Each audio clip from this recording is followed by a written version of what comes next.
Dr. Phil has seen every kind of toxic relationship, but a few husbands stand out for their chilling levels of manipulation. Where are you at? When are you gonna be home? Can you come home now? Did anybody hit on you at work today? How long till you're home? Paul texts me if he goes into the next room and we live in a 2-bedroom apartment. From controlling every move My wife thinks that I'm belittling her when I give her recommendations. to explosive tempers, I need to know where my family is at all times. these two narcissistic and psycho husbands ensure that they break down their partners, Courtney and Paul. The first of them is Paul from season 8. He and his wife, Courtney, appear in the Controlling Husbands episode. Paul texts me all day long. Paul is obsessed with knowing where I'm at all times. He was a stalker, jealous, and a controlling man. Why are you going to be that way? Is there a reason? You told me it would be 30 minutes. I am obsessed with knowing where Courtney is at all times. It drives. He claimed that he would text his wife almost 20 to 30 times in an hour. It means that every 2 minutes, he would send a message to Courtney to check on her whereabouts. I feel trapped. I am mentally exhausted. Paul is smothering me. You can see in her eyes that she is done with the marriage. Her heart is out of the door, but she doesn't have the courage to physically get out of the marriage. I mean, just remember when you two stood side by side at the altar? Remember standing like this? You were together. Here, we can all see how much Courtney is uncomfortable. She doesn't even want to stand near her stalker anymore. All right, you say he constantly texts you, and in fact, text your friends to find out if in fact you're where you say you are. Courtney is quite close to crying. Bothers you, is a problem, and makes you feel more distant from him, take a step back. Step on back. You can take a good step back. She is the most fed-up person we have ever seen in our lives. You show up unannounced when she is somewhere to check on her to find out if she's lying to you or cheating on you and not where she's supposed to be. This is an extreme obsessive behavior. Paul thinks he owns Courtney. Here, we think he might have some childhood abandonment scars that need serious healing. She says you don't have a job, and that one of the reasons that you don't have a job is so you are free to check on her. This is the only reason he can message her every 2 minutes. His life has only one purpose: to keep smothering Courtney and kill her self-esteem by continuously checking on her.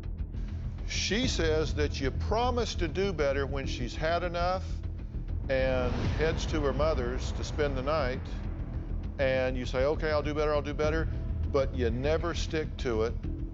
His trust issues are deeply embedded in the very, very insecure person he is. He might be a cheater and projecting his cheating onto his wife. She says you don't want her spending any time with friends or family. Better or worse. Courtney is continuously taking steps back from Paul, telling him how much distance he has put between them because of his disgusting actions. She says that you have stolen the passwords to her online accounts, and in fact, you deleted emails from us about this show when she was reaching out for help to get. Isn't it scary that Paul's expressions never change? Now, when it was his turn to take a step back, he subtly manipulated his wife. You say that she is cold and distant and really standoffish from you. Does it make you feel better or worse? Worse. Take a step back. He is taking larger steps back than Courtney. It is his way to tell people that he is a victim, and Courtney is making him do things he wouldn't do. But I fear I create. What's that mean? Pretty much whatever I think of that happened in the past, or any fear that I have, is going to create more problems. Dr. Phil has cleverly pointed out that Paul needs intensive therapy. His childhood traumas and fears are making Courtney's life hell.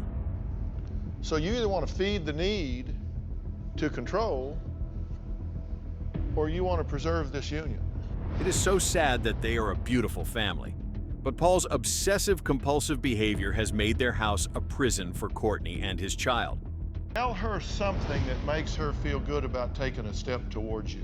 Dr. Phil is dictating to Paul. Otherwise, he has no intention of saying anything good in the show. I love you, and then, all I want is for our marriage to work out, and I want you to come back, you and Brendan. His face was emotionless. He was stuttering, and the tone was cold. It is clearly an act. A small smirk on his face is telling us that this psycho husband is not taking his wife's mental agony seriously. is some of the things that's happened in the past. It has to do with something, you know, kind of things with the email that you had wrote before. I don't think justifying this is going to get her to walk. Now, he was justifying his stalking, trying to blame Courtney's past actions. Do you get the fact that there's going to be somebody that's willing to treat her right and appreciate her for what and who she is? This is the whole problem. Paul is thinking that Courtney is not leaving him because she has no other choices. She is his property, and he would never face any consequences of mistreating her. She's heard that every time. I need to change. And if I don't, I mean, I know I'm going to lose everything. You've told me, and I trust me, I believe you. It has been about me, and it hasn't been about you, and it needs to be about us. Dr. Phil was dictating to him what to speak, and he was just following the orders. His expressions and tone remained the same, telling Courtney that he was not sincere. So she was glaring at him throughout his rants.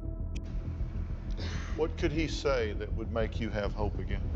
Nothing. You would have to do something. She made it clear that actions speak louder than words, and love is an action. And he won't work. Both sides of the family have supported them for 2 years, and we just said, we're done. We're done. We go out. Paul is not making any eye contact with anyone, and what his mother-in-law says shows that the more they gave in to please him, the more he tried to control Courtney. Trying to grab you and shake you into awareness here. But I don't get it. Throughout the session, Dr. Phil continued to shake Paul with hard facts. He tried hard to get him to see the ugliness of his actions. He tried to tell Paul that Courtney is his equal, his partner, so he had to give her space if he didn't want to lose her. But Paul never understood the situation. The emptiness in his eyes told Dr. Phil that he was a lost case. He is one of those husbands who believe, if she can't be with me, she can't be with anyone else. Viewers also believe that Courtney should take restraining orders, change her number, and relocate to a new city to get away from the clutches of her manipulative and abusive husband. Billy and Amy. Now, just like Paul, our second manipulative husband is also controlling and doesn't want any sort of self-respect in his wife. Billy appears in the same episode of Dr. Phil, and he also believes that he is responsible for correcting and controlling his wife. Amy was fed up with his attitude and believed that he treated her like a child. I feel like I shouldn't be treated like a kid by my husband. He's very controlling.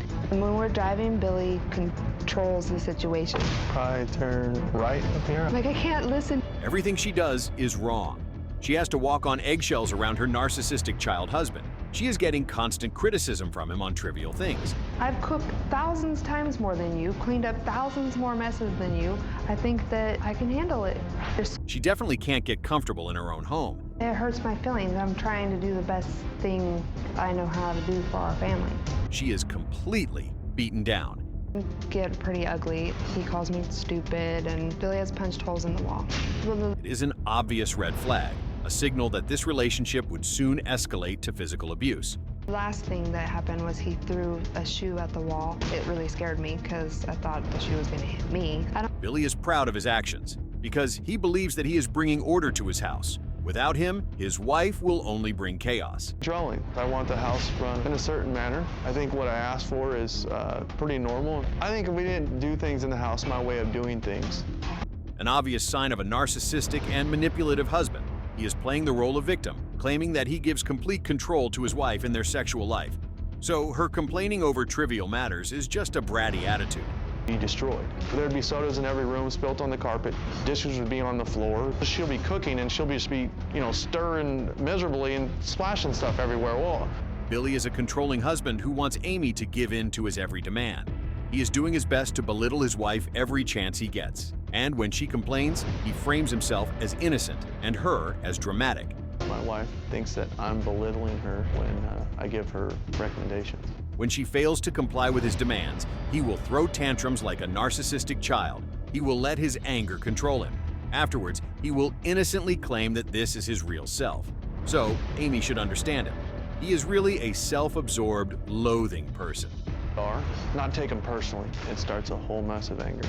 The fights escalate into yelling, screaming, swinging at me. It is. I think I'm the one that tries not to let our arguments get out of hand, and I don't know how to I don't know how to choose the right words. He didn't realize that he was slowly erasing his wife's freedom and self-esteem by micromanaging her. To her in a minute. I'm just saying, what's he not getting? I don't really think he sees how he is. He instantly fires up. His anger is instant. I'm afraid to come. Even in the episode, Amy was reclining toward Dr. Phil, keeping her distance from Billy. Just fine. But you spill stuff on the counter. Yes. What's your countertop made out of?